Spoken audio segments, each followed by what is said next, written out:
Meus irmãos, a paz do Senhor Jesus, passando aqui, aproveitando esse trimestre que nós estamos falando sobre escatologia, e nós fomos alertados e alarmados com uma notícia que nos desperta a olhar para Israel e para as nações. A notícia é que Israel e os Emirados Árabes, mediados pelo presidente dos Estados Unidos, Donald Trump, fizeram um acordo diplomático no qual Israel está disposta a não anexar os seus territórios que estão na Cisjordânia, os seus acampamentos que estão na Cisjordânia ao Estado de Israel, e em contrapartida haveria uma aproximação que seria histórica dessas nações que são antagônicas com relação aos seus posicionamentos ali no Oriente Médio. E a pergunta é, o que eu tenho a ver com isso como igreja? Nós temos a ver porque existem várias profecias apontando para um acordo de paz que acontecerá no início do reinado do Anticristo. A profecia mais específica está em Daniel, no capítulo 9, do versículo 24 ao versículo 27, e o versículo 27, mais especificamente, fala que o Anticristo vai firmar um concerto, um acordo, por uma semana. E no entendimento aqui, todos nós sabemos que a semana aqui não é semana de dias, mas semana de anos, o que é muito bem entendido pelos judeus como Shabuah, por causa do ano sabático. Ou seja, vai ser firmado um acordo com um tempo definido, de 7 anos. Mas o texto diz ainda que na metade desse tempo, no versículo 27, esse acordo será quebrado e o anticristo vai fazer cessar o sacrifício e vai profanar o Santo dos Santos. É importante nós atentarmos aqui nessa rápida explanação, apenas fornecendo aqui um material para vocês mergulharem mais fundo, quem sabe um snorkel, um pé de pato, mas um mergulho é com vocês, mas nós salientarmos que esse acordo não é nada novo. Vários outros acordos já aconteceram e foram quebrados.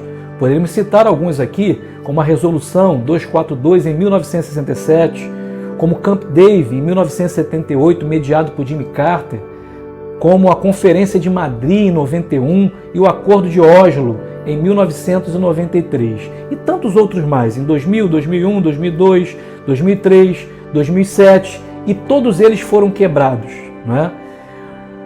O que importa aqui é saber que Israel tem uma vocação para a paz, um anelo pela paz.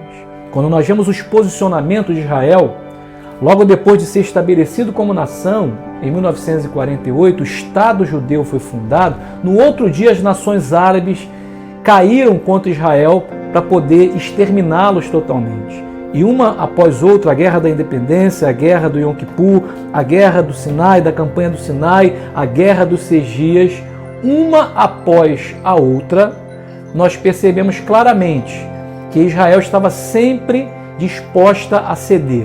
Chegou ao cúmulo de 1967, quando tomaram o Monte do Templo, dos jordanianos. Depois do acordo para que houvesse paz, Israel abre mão do lugar mais sagrado do mundo, o lugar mais próximo do Santo dos Santos, aonde hoje está a Mesquita de Al-Aqsa e também o Domo da Rocha, mostrando a vocação de Israel e esse anelo, essa expectativa pela paz. Nós vemos isso no cumprimento do judeu, Shalom, paz, não é? Nós vemos esse anelo tão importante e olhamos para esse anúncio como algo que pode ser um prenúncio, uma preparação da onde esse acordo de paz pode estar sendo sedimentado, pode estar sendo cimentado, mas ainda não é o próprio acordo. Por quê? O versículo 27 nos diz que quando esse acordo for quebrado no meio dos 7 anos, ou com 3 anos e meio, ou 1260 dias, ou um tempo, tempos e metade de um tempo, na linguagem escatológica, nós vemos que vai fazer cessar os sacrifícios. Isso quer dizer que isso tem algo relacionado com o templo, sacrifício, templo. Esse acordo, ele vai devolver o lugar sagrado aos judeus, que hoje é o Monte do Templo, o lugar mais sensível do mundo, para que seja reconstruído o 3º templo. Abro parênteses para dizer que já está tudo encaminhado, turnos de sacerdotes, a maquete do templo, não é? Existem judeus com tudo preparado para que tudo isso venha a acontecer a qualquer momento. Eu entendo não poder ser este o acordo que Daniel estava falando e o início da grande tribulação, porque os judeus não fariam pacto reconhecendo como Messias alguém que não tivesse a linhagem judaica, que não fosse um judeu. aquele que vai firmar o pacto, ele será reconhecido como o Messias. E o interessante é que Apocalipse, no capítulo 6, versículo 2, nos fala de um cavaleiro que, se nós não estudarmos profundamente, já que fala da abertura dos selos, e ali já, segundo o nosso entendimento, o início da grande tribulação, e a igreja já não estará mais aqui, fala de uma falsa paz, de um cavalo branco, de um cavaleiro que saiu vitorioso e saiu para vencer. E aí se alinha muito bem com Daniel, já que Daniel e Apocalipse se conversam muito bem, porque fala dos 3 anos e meio de falsa paz. E no meio desses 3 anos e meio, será quebrado totalmente esse acordo de paz e se manifestará o iníquo, se manifestará quem verdadeiramente é o anticristo. Para a conferência, 1 Tessalonicenses capítulo 5, versículo 3, tem um texto tremendo que diz: quando andarem dizendo que haverá paz e segurança, vos sobrevirá repentina destruição. Vejam, irmãos, quando todos já vão ter aceitado este acordo, quando o anticristo já terá implantado ou implementado uma falsa paz, uma falsa segurança, uma falsa prosperidade, ele se revelará como aquele que irá perseguir os judeus e irá implementar os 3 anos e meio da grande tribulação.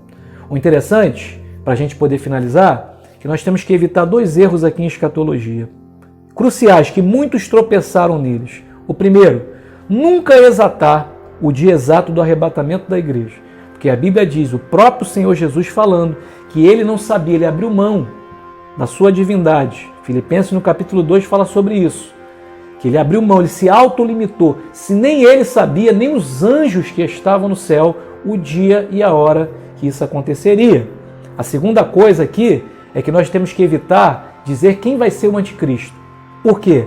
A Bíblia é bem clara quando diz que a besta, que é o anticristo, ela vai imergir. O capítulo 13 do livro de Apocalipse fala sobre isso. Ela vai imergir do mar, das nações.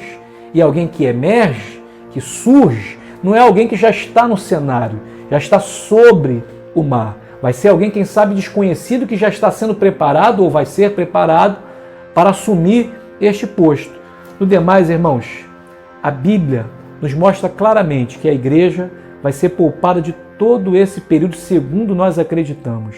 Nós somos e cremos na teoria pré-tribulacionista do qual a igreja será arrebatada para ser poupada desse tempo e efetuar o seu casamento para com o Senhor Jesus. Deus abençoe, espero ter colaborado nesse estudo para a sua vida.